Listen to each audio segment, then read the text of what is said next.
almost like, we don't really do that sort of an opening when it's a review. Right, and so we normally would just talk to the camera. Yeah, exactly. Hi everybody, welcome to Pop Pop Fizzle. I'm Jeff. And I'm Heidi. And we're here to talk to you today about the Cloverfield Paradox. Now, depending on when you're watching this, as we're recording it, we have not dropped our reaction to the Cloverfield Paradox trailer because it's been a crazy week with all the Super Bowl trailers hitting, and we've been trying to go through them as quickly as possible. We filmed a bunch of stuff in one day, and I've been editing like crazy. But the Cloverfield Paradox, the trailer released during the Super Bowl, and then immediately Netflix dropped the movie to Netflix. So we wanted to go ahead and jump in and watch the film, discuss it on camera, talk about how we felt about the film, review it a little bit, and then of course we'll leave it up to you to let us know whether you enjoyed it, whether you felt the same way we did or not. I wanted to start with a couple of pros and cons, just to kind of throw those out there. First of all, just a little perspective. If you're not familiar with the Cloverfield universe, really the Cloverfield universe is not, we think of, when we say universe, we think of like the Marvel Cinematic Universe where everything is intimately connected. And everything happens in the same time. In the same realm, in the timeline. same time, and everything can interfere with everything else.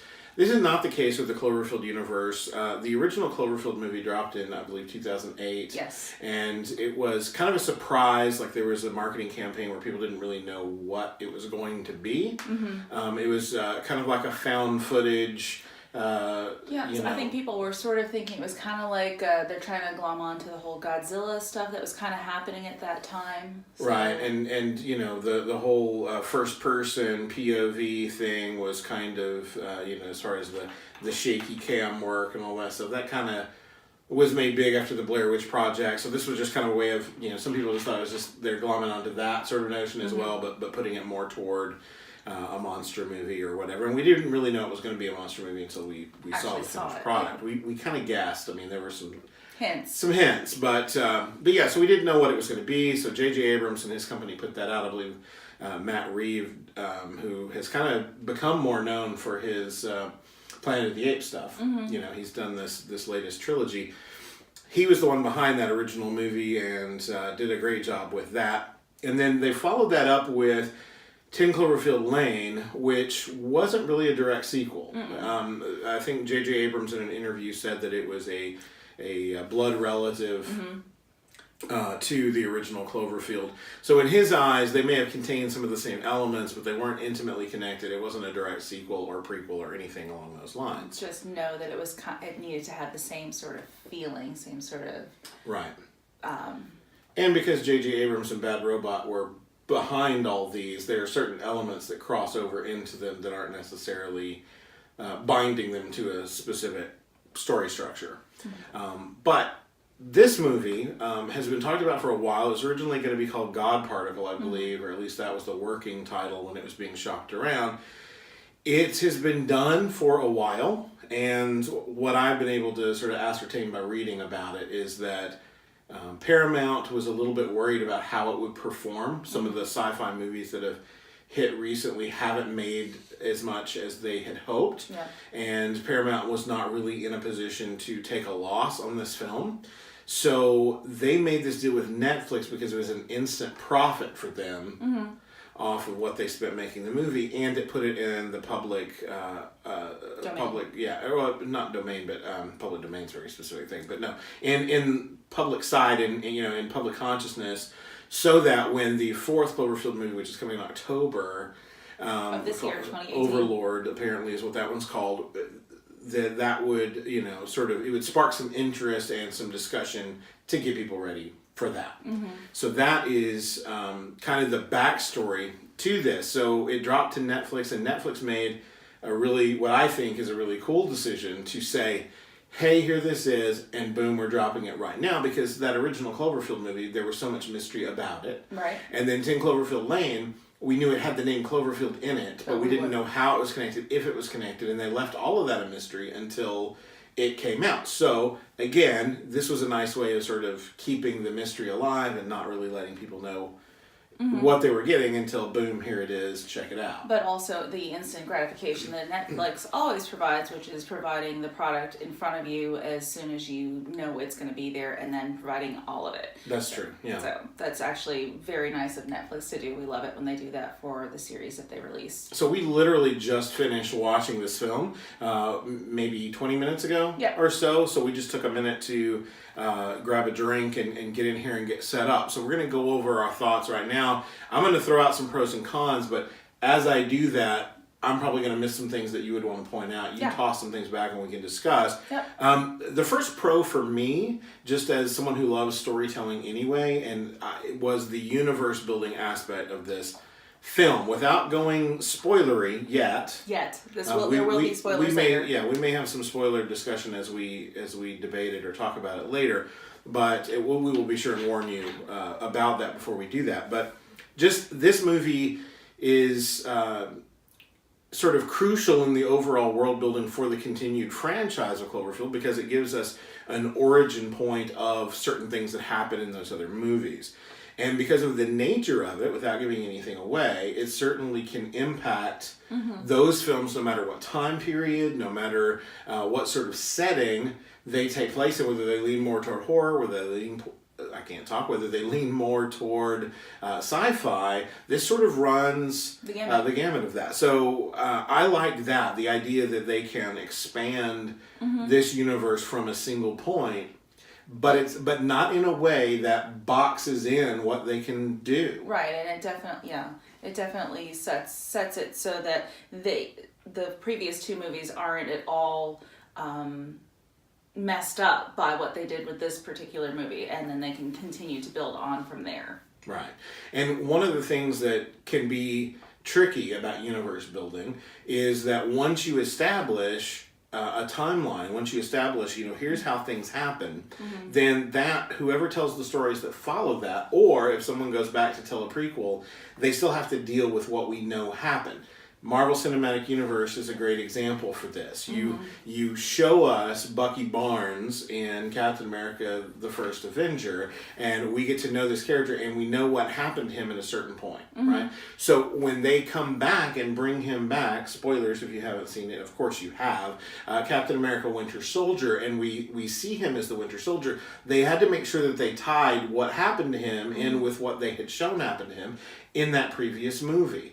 The things that we learned about Howard Stark in the Iron Man films also impacted things that happened in the Captain America films, and so right up into Civil War even. So it makes it so that all the writers have to be stuck with the constraints of the previous movies so that they can continue to tell the story, but keep everything in order that happened prior to it. And for something like the Marvel Cinematic Universe, I'm not sure that's a big deal. That's kind of how comics work anyway, that they're probably fairly used to that framework. But for creative storytellers that are not used to that sort of thing, to be hemmed in by, well, this thing happened previously, and this thing, and you're seeing sort of the impact of that when you see, like this Halloween movie that they're working on is saying everything that happened after the first Halloween movie didn't happen.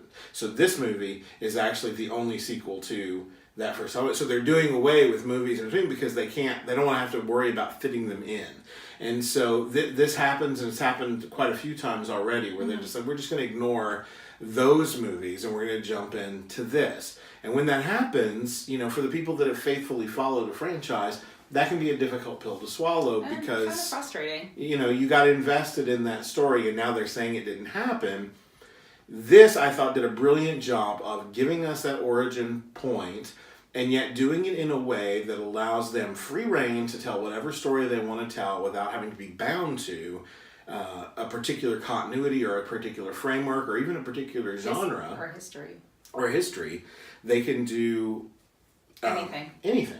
And in an age where every franchise is trying to, or every movie is trying to become a franchise. Everything wants to be connected because it's worked so well for Marvel that everyone wants to jump on board that. I think this is a refreshing way to do that in a very different way. Yes. And to take it in a different direction. Yes, definitely refreshing, definitely different, and definitely welcome.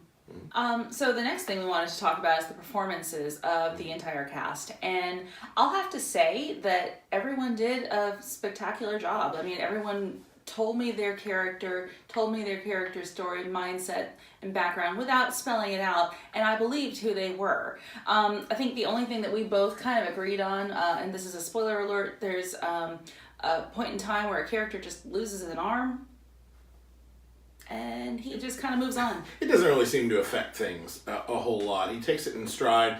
Some of that may be that, things are so different and so off by that point that he's just rolling with the punches and doing what he needs to do to get through that situation. Mm-hmm. He's kind of a comedic relief character anyway. Yeah. So that didn't bother me. That didn't pull me out so much. It kind of made me chuckle a few times when he had certain lines or certain things with the arm itself without going into all of that. So, but strong performances. Gugu Mbatha-Raw, who I've seen in several things, she's always solid. Mm-hmm. She's not quite reached the level where her name is selling movies on their own. She's done a lot of TV work, a lot of stuff, but she's always solid. And so to put her alongside David Oyelowo and Daniel Bruhl, who most of you will remember from Captain America: Civil War, and Chris O'Dowd, which also has a Marvel tie. He was Jane's date in Thor: The Dark World that she left at the table. Yeah.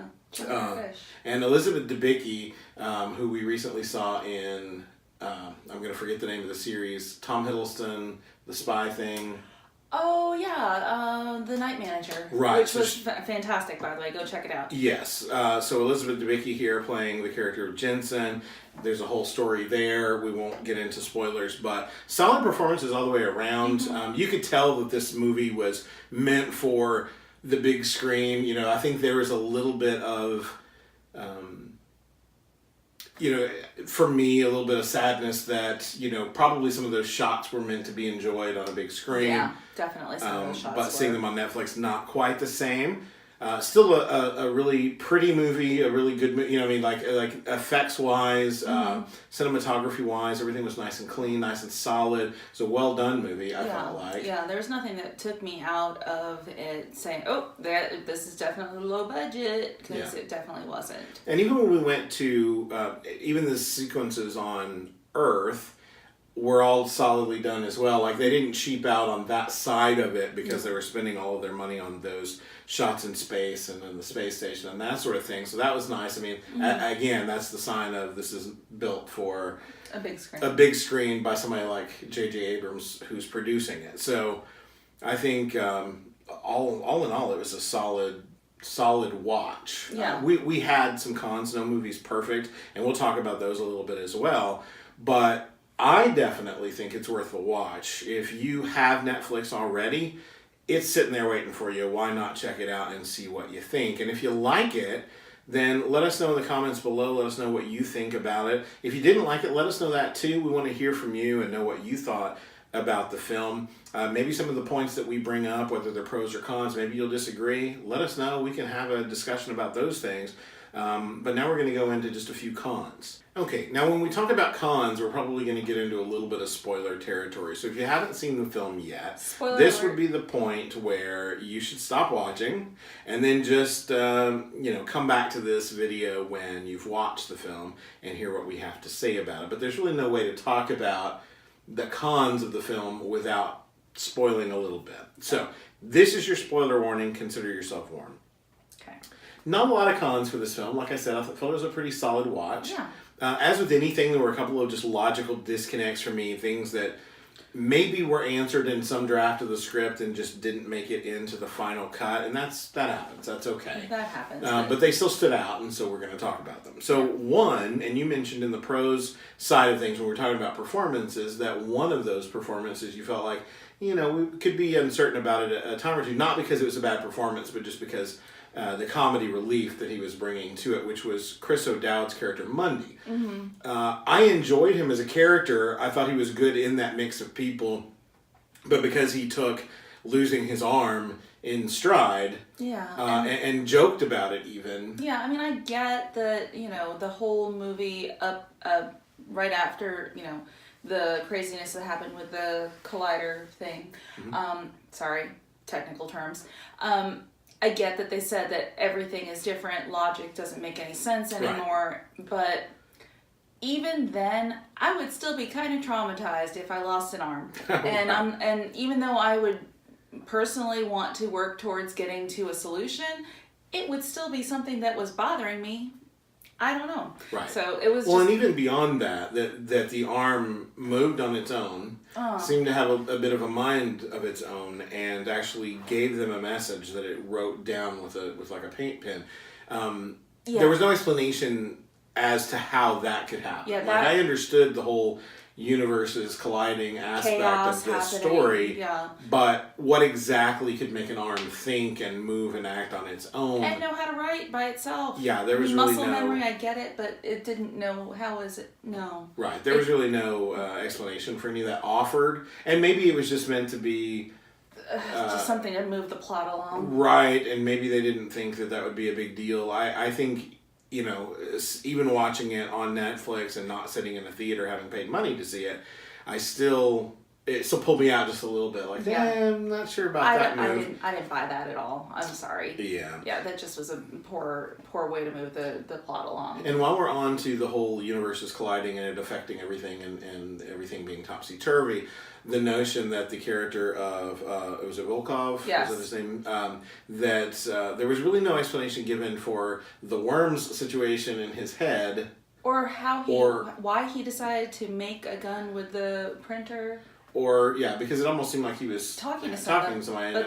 But they never addressed how that happened or why it happened. I don't think the worms were talking to him. Right, and then, if the compass was in him the whole time, how did he not die right away? Yeah, that seems a little bit strange because when it came to Jensen's character, the move that sort of phased her into a wall where she had stuff coming out of her. Clearly, she was in some physical trauma at the moment that happened. She was in pain, and they were cutting her out of there.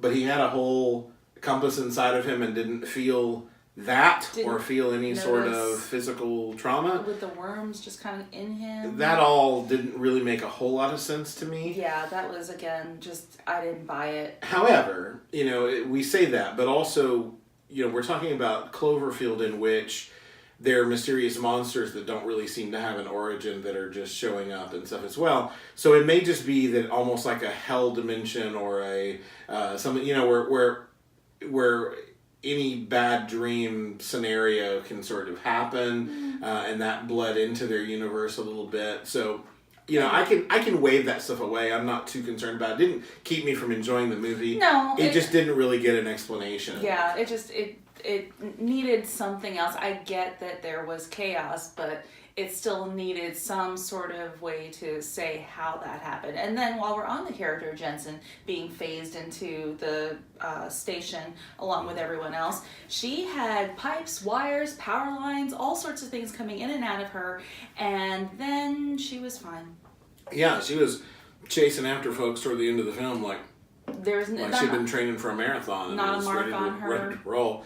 That's a continuity issue that I see happen in a lot of films. You watch a movie and the hero of the piece gets shot up and whatever, and then 10 minutes later he's running full tilt after a car and jumps onto the back of it or whatever. And in real life that wouldn't happen. No. I can suspend my disbelief on that stuff a little bit, but you're right. I mean, in real life there's no way she would be up moving around the way that she was. I mean, granted, this was supposed to be in 2028. We see later on that Schmidt was, on some sort of medical table having bullets removed from him, and he was able to, get into the pod at the end. Well, however, they weren't in any seriously critical places. They weren't, but so I still can't believe that they were able to repair her enough from having everything that we saw in her to have her even up and walking around and not convalescing.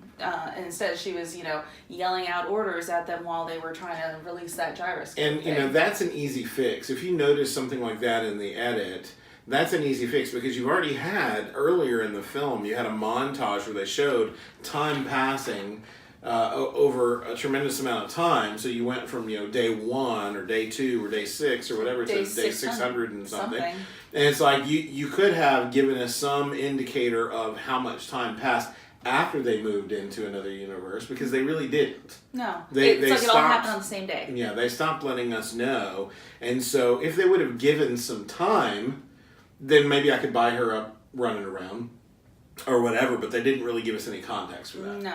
No.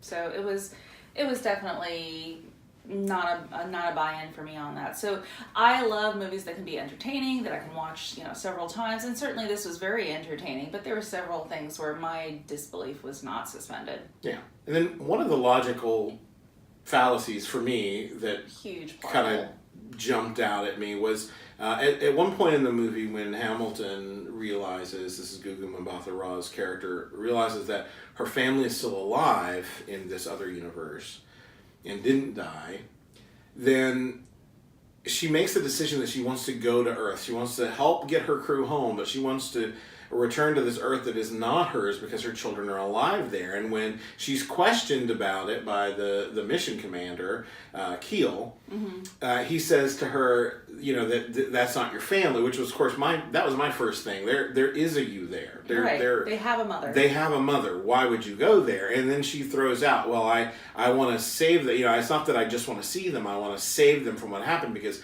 if I gave them a power source that led to a fire, she will too. And I want to stop them from, stop this terrible thing from happening again.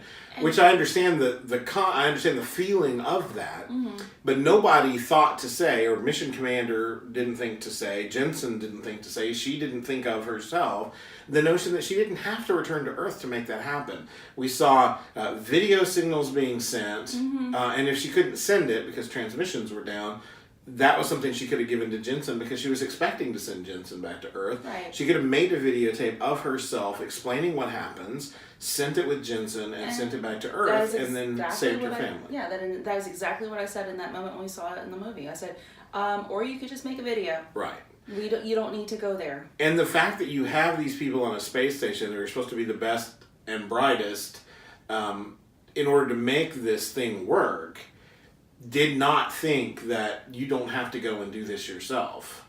You going and doing this yourself may disrupt a whole bunch of other things. I mean, at that point, they don't even know because of what's happened. I mean, yes, they know they moved, and they know that they're looking at a different universe, but they could have moved in time, they could have moved in... I mean, they really don't really have... they have Jensen sort of telling them, and she saw the video of herself, but she really doesn't know how disruptive being from one universe and being in a new universe could be in the scheme of things. Having two of her in the same spot. So there's a problem with that that's mentioned in any other thing that does multiple universe things. You can't have two of the same person in the same spot at the same time. Right. Now some sci-fi works around that, and that's fine. This is true. But the notion that that's the first thing that she thinks of, and doesn't come up with any other solutions to that problem, and that nobody else in the station that knows what her plan is thinks to give her another option, kind of boggled my mind a little bit. Yeah, big plot hole there. We were, I didn't buy it then. And then, of course, spoilers.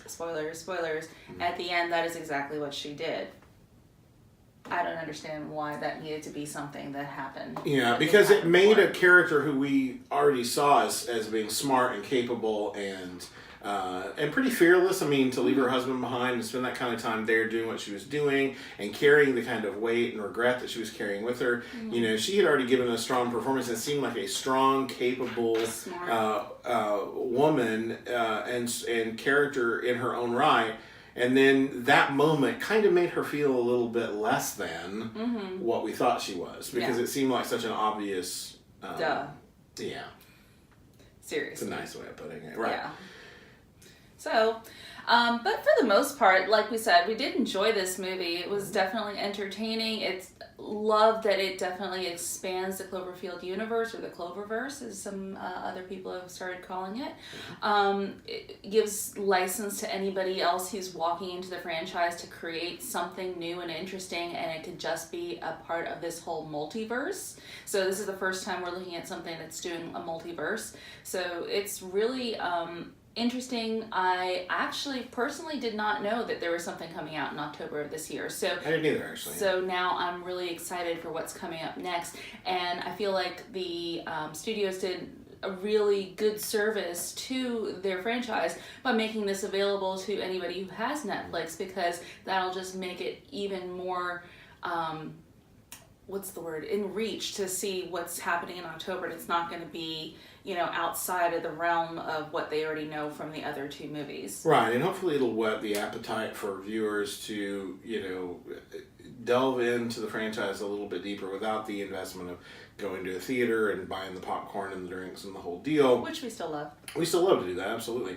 But it gives them it's sort of that free sample. You know what I mean? So that's kind of how this works. Given that Netflix, most people are already paying for that anyway. Most people already have those subscriptions in place.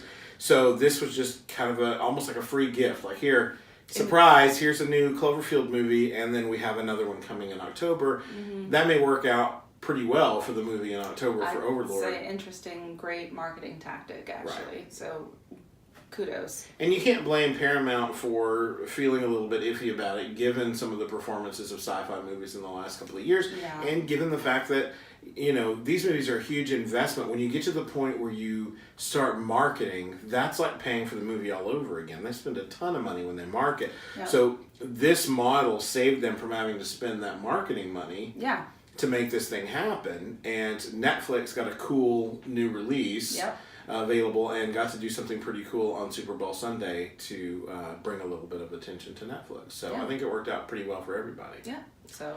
The question is, what did you think? Did you watch the movie? I hope so. If not, you just spoiled yourself by watching to the end of this video. If you did, though, comment below and let us know what you thought about it. Did you like it? Did you not like it? What were the things that you did like? What were the things that you thought could have been better? Let us know what you think about the cast, about the potential of the Cloververse as it continues in October. And let us know if you agree or disagree with our pros and cons, and was your disbelief suspended? Did you have anything else to say about the things that we didn't actually buy? That's right. Hit us up on Twitter. I'm going to put our Twitter handles right down here. I'm pointing to them right now, or else my hand is behind them. I don't really know how all this stuff works yet. But check us out on Twitter. Add us about what you thought. We're happy to talk to you there as well. And in the meantime, if you like this video, hit that thumbs up. You know what to do. Leave your comments below, and if you would, please consider subscribing to this channel. We have a lot more content that's going to be coming your way soon, and subscribing really helps us out. It helps us to keep doing what we're doing, and that little bell notification will let you know. If you click that, it'll tell you next time we have something drop. All right. Until next time, folks. Thanks, everyone. We'll see you.